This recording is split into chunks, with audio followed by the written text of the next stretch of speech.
So gikan sa bulalo. Lata ta diri sa kwan.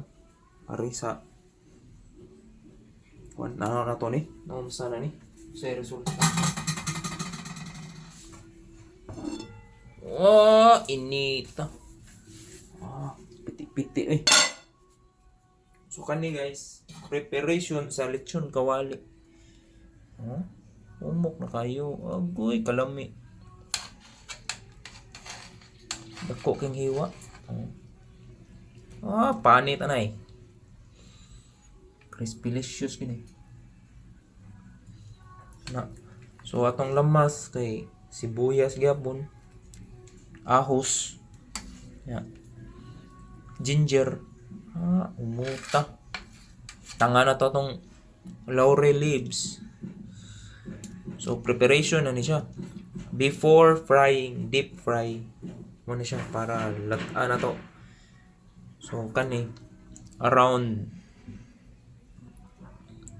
5 kilos ni na baboy. Pork belly nya gikuha na sa nato boneless.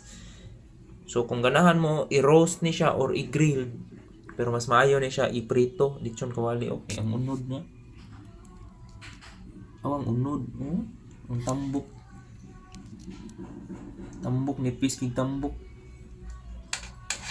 So kana simple na kayo. Kani kuha na ni siya.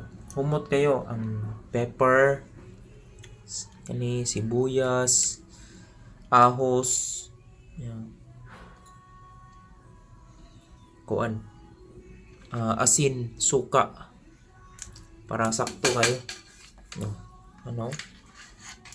Humok-humok. So once na kuan na ni siya, maluto na ni.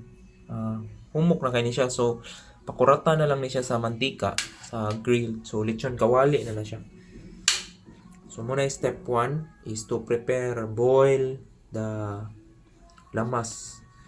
Boil nimong lamas, laurel leaves, bombay, ahos, ginger, luya. Yung tangani mo og gamayng suka para lami humot kayo.